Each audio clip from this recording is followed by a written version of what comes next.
کے طور پر آپ کے پاس آیا ہوں اس معنی کر کے کہ قانون سے آپ واقف ہیں اور میرے اوپر قانون کا عمل درآمد ہوتا ہے۔ البتہ آپ لوگوں نے جب ووٹ دیا تو مجھے چن کر مقننہ میں بھی بھیجا۔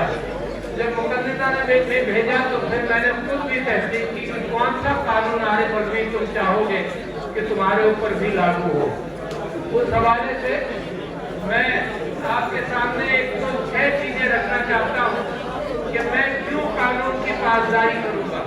میں بات اپنے آپ سے شروع کرتا ہوں تو میں اس نتیجے پر پہنچا ہوں کہ قانون کی پاسداری میں یہ اس لیے کروں گا کہ میں ایک مسلمان ہوں۔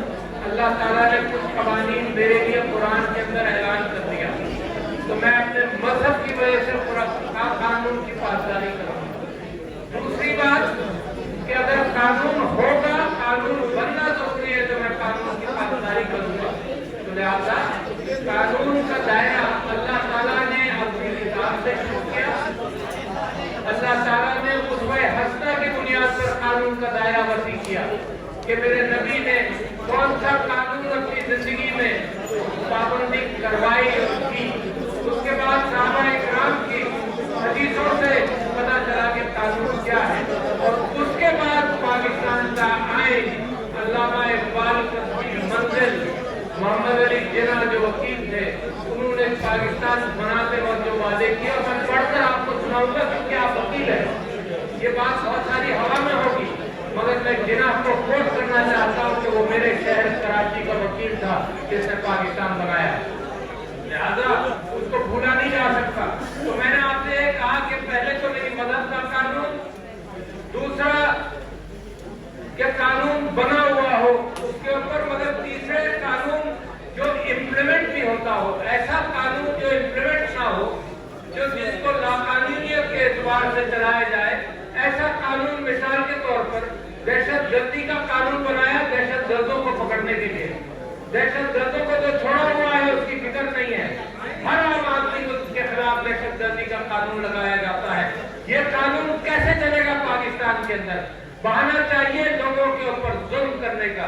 اور میں جب صدر تھا تو میں نے تو موجودہ صدر صاحب نے تو بہت سارے استثناء لے لیے، میں خود عدالت میں گیا، میرے اوپر ATC کورٹ کے اندر جرم لگا ہوا تھا کہ میں بندوقیں سپلائی کرتا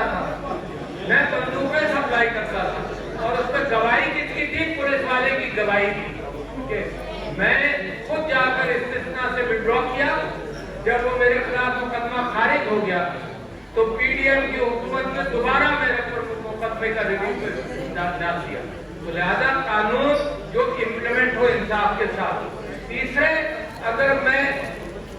اگر قانون امپلیمنٹ کی اور جزا اور سزا نہ ہو تو وہ قانون بیکار ہے۔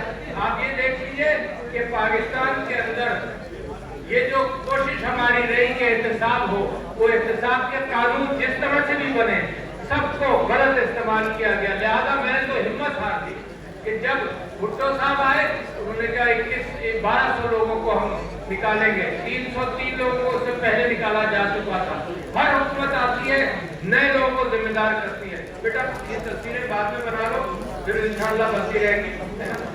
تو میں پھر آخری بات آپ سے کہتا ہوں کہ پھر قانون وہ بنتا ہے جس کی معاشرے میں قدر ہو، معاشرے کے لوگ نقو کریں کہ یہ حرام کا پیسہ اس نے کمایا ہے، اس کے گھر ہم کھانا نہیں کھائیں گے۔ میرے والد صاحب اس گھر نہیں جاتے تھے جہاں حرام کا پیسہ ہو۔ تو معاشرے کے اوپر ذمہ داری ہے کہ ایک معاشرتی قانون کی گرفت میں لوگوں کو لے کر آئے۔ اور آخری بات کہ دل کے اندر حیا اور شرم ہو۔ مجھے تو سب سے زیادہ شرم اس بات کی بھی رہی کہ میں اگر کرپشن کروں گا تو میرے یہ دوست جو دیرینہ دوست ہیں 26 سال کے اور 30-40 سال کے، یہ کیا کہیں گے کہ بے شرم، تم کو ہم یہ سمجھتے تھے کہ تم کرپٹ آدمی نہیں ہو اور تم بھی کرپٹ نکل آئے۔ تو قانون شروع ہوتا ہے ان ساری چیزوں سے، معاشرے تک آتا ہے۔ پھر میں آپ کو یہ بھی بتاتا چلوں کہ اللہ تعالیٰ کیا فرماتے ہیں، کیونکہ عارف آدمی ایک انسان آپ کے سامنے آیا ہے، ایک عام آدمی آیا ہے، وہ قانون کو تلاش کرتا ہے اللہ کے قانون کی کتاب کے ذریعے۔